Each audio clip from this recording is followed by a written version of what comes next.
ರಾಜ್ಯದ 14 ಲೋಕಸಭಾ ಕ್ಷೇತ್ರಗಳಿಗೆ ಇವತ್ತು ವೋಟಿಂಗ್. ಬೆಂಗಳೂರಿನಲ್ಲಿ 13,000ಕ್ಕೂ ಹೆಚ್ಚು ಸಿಬ್ಬಂದಿಯ ನಿಯೋಜನೆ ಮಾಡಲಾಗಿದೆ. 5 ಲೋಕಸಭಾ ಕ್ಷೇತ್ರಗಳಿಗೆ 8,088 ಮತಗಟ್ಟೆಗಳಿದೆ. ನಗರದಾದ್ಯಂತ ಪೊಲೀಸ್ ಆಯುಕ್ತರ ನೇತೃತ್ವದಲ್ಲಿ ಭದ್ರತೆಯನ್ನು ಕೂಡ ಒದಗಿಸಲಾಗಿದೆ. ಗಮನಿಸಬೇಕಾಗಿರುವಂತಹ ವಿಚಾರ ಅಂದ್ರೆ 2019ಕ್ಕೆ ಈ ಬಾರಿ ಕಂಪೇರ್ ಮಾಡಿದ್ರೆ ಅತಿ ಹೆಚ್ಚಿನ ವೋಟಿಂಗ್ ಪರ್ಸೆಂಟೇಜ್ ಆಗಲೇಬೇಕು ಅಂತ ಚುನಾವಣಾ ಅಧಿಕಾರಿಗಳು ಸಕಲ ರೀತಿಯ ಸಿದ್ಧತೆ ಮಾಡಿಕೊಂಡಿದ್ದಾರೆ. ಆ ನಿಟ್ಟಿನಲ್ಲಿ ಮತದಾರರನ್ನ ಸೆಳೆಯೋದಕ್ಕೆ ಹೊಸ ಪ್ಲಾನ್ ಅನ್ನ ಎಕ್ಸಿಕ್ಯೂಟ್ ಕೂಡ ಮಾಡ್ತಿದ್ದಾರೆ. ಬಟ್ ಎಷ್ಟರ ಮಟ್ಟಿಗೆ ಆ ಪ್ಲಾನ್ ವರ್ಕೌಟ್ ಆಗುತ್ತೆ ಕಾದ್ ನೋಡ್ಬೇಕಾಗುತ್ತೆ. ಈ ಬಗ್ಗೆ ಮತ್ತಷ್ಟು ಡೀಟೇಲ್ಸ್ ಅನ್ನ ಕೊಡ್ತಾ ಹೋಗ್ತಾರೆ ನಮ್ಮ ಪ್ರತಿನಿಧಿ ನಾಗರಾಜ್. ನೇರ ಸಂಪರ್ಕದಲ್ಲಿ ಜಾಯಿನ್ ಆಗ್ತಿದ್ದಾರೆ. ನಾಗರಾಜ್, ಬೆಂಗಳೂರಿನಲ್ಲಿ ಅತಿ ಹೆಚ್ಚಿನ ಸಿದ್ಧತೆಗಳು ಜೊತೆಗೆ ಸಿಲಿಕಾನ್ ಸಿಟಿ ಮಂದಿಯನ್ನ ಸೆಳೆಯೋ ನಿಟ್ಟಿನಲ್ಲೂ ಕೂಡ ಚುನಾವಣಾ ಅಧಿಕಾರಿಗಳು ಹೊಸ ಪ್ಲಾನ್ ಅನ್ನ ಎಕ್ಸಿಕ್ಯೂಟ್ ಮಾಡ್ತಿದ್ದಾರೆ ಅಂತ. ಕಾರಣ ಕಂಪೇರ್ ಮಾಡಿದ್ರೆ ಗ್ರಾಮೀಣ ಭಾಗಗಳಿಗೆ ಅತಿ ಹೆಚ್ಚು ಸಿಟಿ ಜನ ಅಷ್ಟು ಇಂಟ್ರೆಸ್ಟ್ ತೋರಿಸಲ್ಲ ಮತದಾನ ಮಾಡೋದಕ್ಕೆ ಅಂತ. ಹಾಗಾಗಿ ಅವ್ರನ್ನ ಸೆಳೆಯೋ ಪ್ರಯತ್ನಗಳು, ಸಿದ್ಧತೆಗಳು ಯಾವ ರೀತಿ ಆಗ್ತಾ ಇದೆ?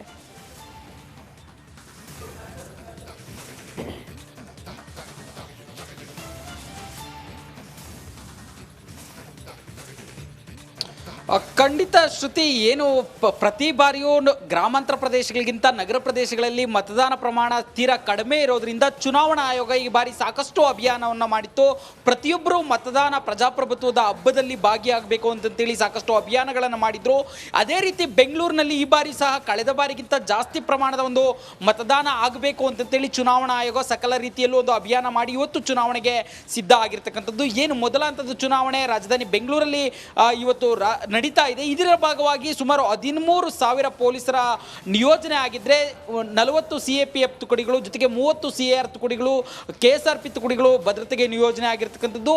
ಅದರಲ್ಲೂ ಏನು ಖುದ್ದು ನಗರ ಪೊಲೀಸ್ ಆಯುಕ್ತ B ದಯಾನಂದ್ ಅವರೇ ಒಂದು ಭದ್ರತೆಯ ಮೇಲುಸ್ತುವಾರಿಯನ್ನು ವಹಿಸಿಕೊಂಡಿರ್ತಕ್ಕಂಥದ್ದು. ಯಾವುದೇ ರೀತಿಯ ಅಹಿತಕರ ಘಟನೆಗಳಾಗಬಾರ್ದು. ಯಾಕಂತಂದ್ರೆ ಬೆಂಗಳೂರು ಕಮಿಷನರೇಟ್ ವ್ಯಾಪ್ತಿಯಲ್ಲಿ ಚಿಕ್ಕಬಳ್ಳಾಪುರ, ಬೆಂಗಳೂರು ಗ್ರಾಮಾಂತರ, ಬೆಂಗಳೂರು ಉತ್ತರ, ಬೆಂಗಳೂರು ದಕ್ಷಿಣ, ಹಾಗೇನೆ ಬೆಂಗಳೂರು ಸೆಂಟ್ರಲ್ ಸೇರಿ 5 ಲೋಕಸಭಾ ಕ್ಷೇತ್ರಗಳ ಭಾಗಗಳು ಬರೋದ್ರಿಂದ ಇಲ್ಲಿ ಬಿಗಿ ಭದ್ರತೆ ಬೇಕು. 8,088 ಮತಗಟ್ಟೆಗಳು ಈ ಒಂದು ಬೆಂಗಳೂರು ಕಮಿಷನರೇಟ್ ವ್ಯಾಪ್ತಿಯಲ್ಲಿರೋದ್ರಿಂದ ಸಕಲ ರೀತಿಯ ಭದ್ರತೆಗಳನ್ನು ಬೆಂಗಳೂರು ಪೊಲೀಸ್ ಇಲಾಖೆ ಮಾಡ್ಕೊಂಡಿರ್ತಕ್ಕಂಥದ್ದು. ನಾವೀಗ ಈಗಾಗಲೇ ಮತಗಟ್ಟೆಗಳಲ್ಲಿ ಏನು ಮತದಾನಕ್ಕೆ ಸಿದ್ಧತೆಗಳು ಆರಂಭ ಆಗಿರ್ತಕ್ಕಂಥದ್ದು ನೀವು ನೋಡ್ತಾ ಇರ್ಬೋದು. ನಾವು ಕೇರ್ಪುರಂನ ಒಂದು ಸರ್ಕಾರಿ ಪ್ರಥಮ ದರ್ಜೆ ಕಾಲೇಜು ಮತಗಟ್ಟೆ ಬಳಿ ಇದ್ದೀವಿ. ಇಲ್ಲಿ ಪೊಲೀಸರ ಭದ್ರತೆ ಇರ್ಬೋದು, ಮತ್ತು ಬೂತ್ನ ಅಧಿಕಾರಿಗಳಿರ್ಬೋದು, ಎಲ್ಲ ರೀತಿಯ ಒಂದು ಸಿದ್ಧತೆಗಳನ್ನು ಮಾಡ್ಕೊಂಡಿದ್ದಾರೆ. ಈಗಾಗಲೇ ಅಣುಕು ಮತದಾನ ಮಾಡೋ ಮುಖಾಂತರ ಏನು ಇನ್ನು ಕೆಲವೇ ಕ್ಷಣಗಳಲ್ಲಿ ಮತದಾನ ಆರಂಭ ಆಗುತ್ತೆ. ಮತದಾನಕ್ಕೆ ಸಿದ್ಧತೆಗಳು ಸಹ ನಡೀತಾ ಇರ್ತಕ್ಕಂಥದ್ದು. ಒಟ್ಟಾರೆಯಾಗಿ ಯಾವುದೇ ರೀತಿಯ ಅಹಿತಕರ ಘಟನೆಗಳಾಗದಂತೆ ಮತದಾನ ನಡೆಯೋದಕ್ಕೆ ಚುನಾವಣಾ ಆಯೋಗ ಒಂದು ಕಡೆ ಸಿದ್ಧತೆಯನ್ನು ಮತ್ತು ಅಭಿಯಾನಗಳನ್ನು ಕೈಗೊಂಡಿದ್ದರೆ, ಇತ್ತ ಕಡೆ ಬೆಂಗಳೂರು ಪೊಲೀಸ್ ಇಲಾಖೆ ಯಾವುದೇ ರೀತಿಯ ಅಹಿತಕರ ಘಟನೆಗಳಾಗದೆ ಬೆಂಗಳೂರಾದ್ಯಂತ ಒಂದು ಮತದಾನ ನಡೆಯೋಕ್ಕೆ ಸಿದ್ಧತೆ ಮಾಡಿಕೊಂಡಿರ್ತಕ್ಕಂಥದ್ದು. ಅಲ್ಲದೆ 14 ಲೋಕಸಭಾ ಕ್ಷೇತ್ರಗಳಿಗೆ ಏನಿವತ್ತು ಚುನಾವಣೆ ನಡೀತಾ ಇದೆ, ಈ 14 ಲೋಕಸಭಾ ಕ್ಷೇತ್ರಗಳಲ್ಲಿ ಆಯಾ ವಲಯಗಳ IGPಗಳು ಮತ್ತು ಆಯಾ ಜಿಲ್ಲೆಗಳ SP ಗಳ ನೇತೃತ್ವದಲ್ಲಿ ಒಂದು 80,000ಕ್ಕೂ ಹೆಚ್ಚು ಪೊಲೀಸರನ್ನು ನಿಯೋಜನೆ ಮಾಡಿಕೊಂಡು ಇವತ್ತಿನ ಒಂದು ಮತದಾನ ನಡೀತಾ ಇರ್ತಕ್ಕಂಥದ್ದು. ಒಟ್ಟಾರೆಯಾಗಿ ಈ ಒಂದು ಏನು ದೇಶದ 2ನೇ ಹಂತದ ಮತ್ತು ರಾಜ್ಯದ ಮೊದಲ ಹಂತದ ಚುನಾವಣೆ ನಡೀತಾ ಇದೆ. ಇದು ಯಶಸ್ವಿಯಾಗಿ ನಡೆಯೋದಕ್ಕೆ ಚುನಾವಣಾ ಆಯೋಗ ಮತ್ತು ಪೊಲೀಸ್ ಇಲಾಖೆ ಸಕಲ ರೀತಿ ಸಿದ್ಧ ಆಗಿರ್ತಕ್ಕಂಥದ್ದು. ಶ್ರುತಿ, ಓಕೆ ನಾಗರಾಜ್, ಹಾಗೆ ಸಂಪರ್ಕದಲ್ಲಿ ಇರಿ, ವಾಪಸ್ ಬರ್ತೀವಿ. ಮತ್ತೊಂದು ಕಡೆ ನನ್ನ ಕಲೀಗ್ ಮಂಡ್ಯದಿಂದ ಆನಂದ್ ನೇರ ಸಂಪರ್ಕದಲ್ಲಿ ಇದ್ದಾರೆ. ಇನ್ನು ರಾಜ್ಯದ 14 ಕ್ಷೇತ್ರಗಳಲ್ಲಿ ಮಂಡ್ಯ ಸಾಕಷ್ಟು ಕುತೂಹಲವನ್ನ ಕೂಡ ಕೆರಳಿಸಿರುವಂತಹ ಕ್ಷೇತ್ರ. ಮಂಡ್ಯದಲ್ಲಿ ಯಾವ ರೀತಿಯಾದಂತಹ ಸಿದ್ಧತೆಯನ್ನ ಮಾಡಿಕೊಳ್ಳಲಾಗಿದೆ, ಡೀಟೇಲ್ಸ್ ಕೊಡ್ತಾ ಹೋಗೋದಾದ್ರೆ ಆನಂದ್.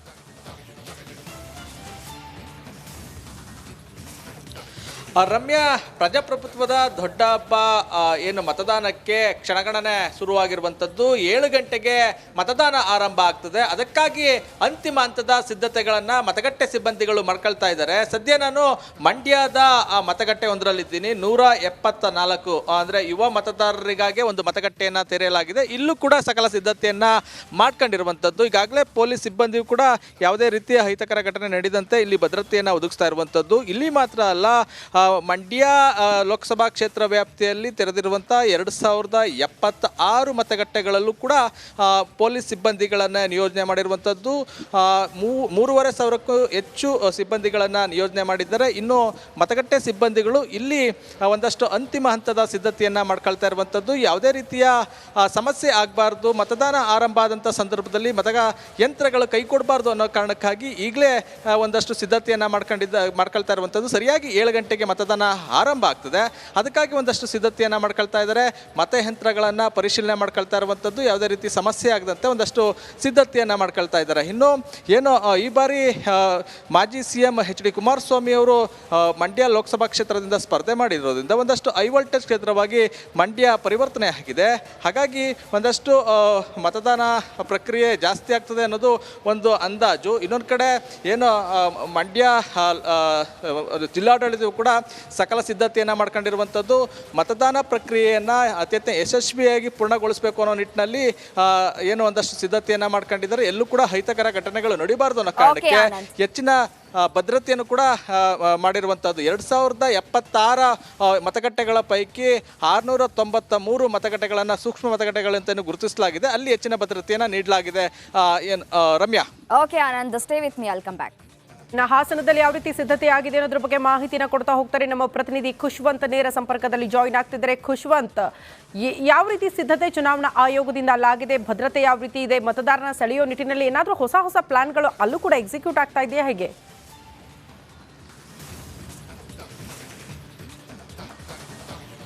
ಅಶ್ರುತಿ, ಈ ಬಾರಿ ಜಿದ್ದಾಜಿದ್ದಿ ಕ್ಷೇತ್ರದಲ್ಲಿ ಹಾಸನ ಲೋಕಸಭಾ ಕ್ಷೇತ್ರ ಒಂದಾಗೂ. ಇದಕ್ಕೆ ಕಾರಣ ಮಾಜಿ ಪ್ರಧಾನಿ ಮೊಮ್ಮಗ ಪ್ರಜ್ವಲ್ ರೇವಣ್ಣ, ಹಾಗೆ ಅವರ ಕುಟುಂಬದ ರಾಜಕೀಯ ಬದ್ಧ ವೈರಿ ಕಾಂಗ್ರೆಸ್ನ ಯುವ ನಾಯಕ ಶ್ರೇಯಸ್ ಪಟೇಲ್ ಜಿ ಪುಟ್ಸ್ವಾಮಿಗೌಡರು ಮೊಮ್ಮಗ ನಿಂತಿರೋದು. ಇನ್ನು ಹಾಸನದಲ್ಲಿ ವಿಶೇಷದ ಬಗ್ಗೆ ಹೇಳೋದಾದ್ರೆ, ಹಾಸನ ಈಗಾಗಲೇ ಮಲೆನಾಡು ಅಂದರೆ ಹಾಸನದ ಗಡಿ ಭಾಗದ ಮಲೆನಾಡು ಭಾಗದಲ್ಲಿ ಕಾಡಾನೆಗಳ ಹಾವಳಿ ಹೆಚ್ಚಿರುವಂಥದ್ದು. ಹೀಗಾಗಿ ಸುಮಾರು 26 ಮತಗಟ್ಟೆಗಳು ಏನಿದೆ ಅಂದರೆ ಕಾಡಂಚಿನ ಮತಗಟ್ಟೆಗಳು ಏನಿದೆ ಮಲೆನಾಡು ಭಾಗದಲ್ಲಿ, ಅದಕ್ಕೆ ಅರಣ್ಯ ಇಲಾಖೆಯಿಂದ ವಿಶೇಷ ಭದ್ರತೆಯನ್ನು ನೀಡಲಾಗಿದೆ ಅನ್ನುವಂಥ ಮಾಹಿತಿ. ಅಂದರೆ ಅರಣ್ಯ ಇಲಾಖೆಯಿಂದ ಗಸ್ತು ವಾಹನಗಳನ್ನು ಹಾಕಿರುವಂಥದ್ದು. ಹಾಗೆ ಸುಮಾರು ಹಾಸನದಲ್ಲಿ 2221 ಮತಗಟ್ಟೆಗಳಿದ್ದು, ಅದರಲ್ಲಿ ಹೊಳೆನರಸೀಪುರ, ಈ ಬಾರಿ ಹೊಳೆನರಸೀಪುರದ ಎಲ್ಲ ಮತಗಟ್ಟೆಗಳಿಗೂ ವೆಬ್ ಸ್ಟ್ರೀಮಿಂಗ್ ಅನ್ನು ಮಾಡಿರುವಂಥ, ಅಂದರೆ ಹೊಳೆನರಸೀಪುರದಲ್ಲಿ ಎಷ್ಟು ಸುಮಾರು 300ರಷ್ಟು ಮತಗಟ್ಟೆಗಳಿದೆ, ಅಷ್ಟರಲ್ಲೂ ಕೂಡ ವೆಬ್ ಸ್ಟ್ರೀಮಿಂಗ್ ಅನ್ನು ಮಾಡಿರುವಂಥದ್ದು. ಇವತ್ತು ಮಾಜಿ ಪ್ರಧಾನಿ HD ದೇವೇಗೌಡರು ಕೂಡ ಹಾಸನದಲ್ಲೇ ಇದ್ದು, ಅವರು ಕೂಡ ಇವತ್ತು ಮತದಾನವನ್ನು ಮಾಡ್ತಾರೆ. ಒಟ್ಟಾರೆಯಾಗಿ ಇವತ್ತು ಹಾಸನದಲ್ಲಿ ಕ್ಷೇತ್ರ ಜಿದ್ದಾಜಿದ್ದಿಯಾಗಿದ್ದು, ಸಾಕಷ್ಟು ಸಕಲ ಸಿದ್ಧತೆಗಳನ್ನು ಇದಕ್ಕೆ ಈಗಾಗಲೇ ಚುನಾವಣಾ ಏನು ಆಯೋಗ ಇದೆ ಅದು ಎಲ್ಲವೂ ಕೂಡ ಮಾಡ್ಕೊಂಡಿರುವಂಥದ್ದು. ಹೀಗಾಗಿ ಹಾಸನದ ಲೋಕಸಭಾ ಚುನಾವಣೆಯು ಕೂಡ ರಾಜ್ಯದ ಕುತೂಹಲ ಕಣಗಳಲ್ಲಿ ಒಂದಾಗಿದೆ ಅಂತ ಹೇಳ್ಬೋದಾಗಿದೆ. ಓಕೆ ಖುಷ್ವಂತ್, ಹಾಗೆ ಸಂಪರ್ಕದಲ್ಲಿ ವಾಪಸ್ ಬರ್ತೀವಿ. ಮತ್ತಷ್ಟು ಡೀಟೇಲ್ಸ್ ಕೊಡ್ತಾ ಹೋಗ್ತಾರೆ ನನ್ನ ಕಲೀಗ್ ಬಸವರಾಜ್ ನೇರ ಸಂಪರ್ಕದಲ್ಲಿ ಇದ್ದಾರೆ. ಬಸವರಾಜ್, ನೀವು ಎಲ್ಲಿದ್ದೀರಿ? ಅಲ್ಲಿ ಮತಗಟ್ಟೆಯಲ್ಲಿ ಯಾವ ರೀತಿಯಾಗಿ ತಯಾರಿಯನ್ನ ಮಾಡಿಕೊಳ್ಳಲಾಗಿದೆ ಚುನಾವಣಾ ಆಯೋಗದಿಂದ? ಇನ್ನೇನು ಕೆಲವೇ ಕ್ಷಣಗಳು ಕೂಡ ಬಾಕಿ ಇರುವಂತದ್ದು ಮತದಾನ ಪ್ರಕ್ರಿಯೆ ಆರಂಭ ಆಗೋದಕ್ಕೆ. ಡೀಟೇಲ್ಸ್ ಕೊಡ್ತಾ ಹೋಗೋದಾದ್ರೆ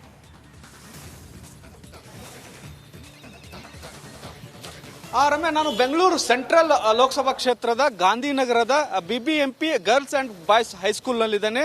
ಈ ಒಂದು ಹೈಸ್ಕೂಲಲ್ಲಿ ಈಗಾಗಲೇ ಮತದಾನಕ್ಕೆ ಎಲ್ಲ ತಯಾರಿಗಳನ್ನ ಚುನಾವಣಾ ಆಯೋಗ ಮಾಡ್ಕೊಂಡಿರೋದು ಮತ್ತು ಸಿಬ್ಬಂದಿ ಕೂಡ ಒಳಗಡೆ ಎಲ್ಲ ಸಿದ್ಧತೆಯನ್ನು ಮಾಡಿಕೊಂಡಿರ್ತಕ್ಕಂಥದ್ದು. ಇನ್ನೇನು ಕೆಲವೇ ನಿಮಿಷಗಳು ಬಾಕಿ ಇದಾವೆ ಮತದಾನ ಆರಂಭ ಆಗೋದಕ್ಕೆ. ಹಾಗಾಗಿ ಅಂತಿಮ ಹಂತದ ಸಿದ್ಧತೆಗಳನ್ನ ಇಲ್ಲಿ ಒಂದು ಸಿಬ್ಬಂದಿಗಳು ಮಾಡ್ಕೊಳ್ತಾ ಇದ್ದಾರೆ. ನಾನು ನಿಮಗೆ ತೋರಿಸ್ತಾ ಹೋಗುವಂತ ಕೆಲಸವನ್ನ ಮಾಡ್ತೇನೆ. ಈಗಾಗಲೇ ಸಿಬ್ಬಂದಿಗಳು ಅಂತಿಮ ಹಂತದ ಸಿದ್ಧತೆಗಳನ್ನ ಈ ಒಂದು ಮತದಾನ ಪ್ರಕ್ರಿಯೆಗೆ ಆರಂಭ ಮಾಡ್ತಿರಬಹುದು. ನೋಡಬಹುದು ದೃಶ್ಯಾವಳಿಗಳಲ್ಲಿ ಕೊನೆ ಹಂತದ ಸಿದ್ಧತೆಗಳು ಏನು ಇಲ್ಲಿ ಬೆಳಗ್ಗೆ 7 ಗಂಟೆಯಿಂದ ಸಂಜೆ 6 ಗಂಟೆ ನಡೀತಕ್ಕಂಥ ಮತದಾನದಲ್ಲಿ ಗಾಂಧಿನಗರದ ಒಂದಷ್ಟು ಯಾರು ಮತದಾರರಿದ್ದಾರೆ ಅವರು ಇಲ್ಲಿ ಮತದಾನ ಮಾಡಕ್ಕೆ ಬರುವಂತ ಇರತಕ್ಕಂಥದ್ದು ನೀವು ದೃಶ್ಯಾವಳಿಗಳಲ್ಲಿ ನೋಡಬಹುದು. ರಮ್ಯಾ, ಆ ಮತದಾನ ಮಾಡೋದಕ್ಕೆ ಈಗಾಗಲೇ ಸಿಬ್ಬಂದಿಗಳು ರೆಡಿಯಾಗಿ ಕೂತಿದ್ದಾರೆ ಮತ್ತು ಅಂತಿಮ ಹಂತದ ಒಂದಷ್ಟು ID ಕಾರ್ಡ್ಗಳನ್ನು ಕೂಡ ರೆಡಿ ಮಾಡ್ಕೊಳ್ತಿರ್ತಕ್ಕಂಥದ್ದು. ಜೊತೆಗೆ ಮತದಾನ ಮಾಡಿದ ನಂತರ ಒಳಗಡೆಯಿಂದ ಬ್ಯಾಲೆಟ್ ಪೇಪರ್ ಇಂದ ಒಂದು ಬ್ಯಾಲೆಟ್ ಕೂಡ ಬರ್ತಕ್ಕಂಥದ್ದು. ಅದರ ಹಾಗೆ ಅಂತಿಮವಾಗಿ ಇಲ್ಲಿ ಒಂದು ಬರ್ತಕ್ಕಂತಹ ಮತದಾರರು ಮತದಾನ ಮಾಡಿ ಸುಲಭವಾಗಿ ಹೋಗುವಂತ ಎಲ್ಲ ವ್ಯವಸ್ಥೆಗಳನ್ನು ಮಾಡತಕ್ಕಂಥದ್ದು ಮತ್ತು ಪೊಲೀಸ್ ಸಿಬ್ಬಂದಿಯು ಕೂಡ ಇಲ್ಲಿ ಈಗಾಗಲೇ ನಿಯೋಜನೆಗೊಂಡಿರ್ತಕ್ಕಂಥದ್ದು ಮತ್ತು ಪೊಲೀಸರು ಕೂಡ ಯಾವುದೇ ಇಲ್ಲಿ ಅಹಿತಕರ ಘಟನೆಗಳಾಗಬಾರದು ಮತ್ತು ಗಲಾಟೆಗಳಾಗಬಾರದು ಅನ್ನುವಂಥ ನಿಟ್ಟಿನಲ್ಲಿ ಒಂದಷ್ಟು ಅಂತಿಮವಾದಂತಹ ಸಿದ್ಧತೆಯನ್ನ ಮಾಡಿಕೊಂಡಿರ್ತಕ್ಕಂಥದ್ದು. ರಮ್ಯಾ.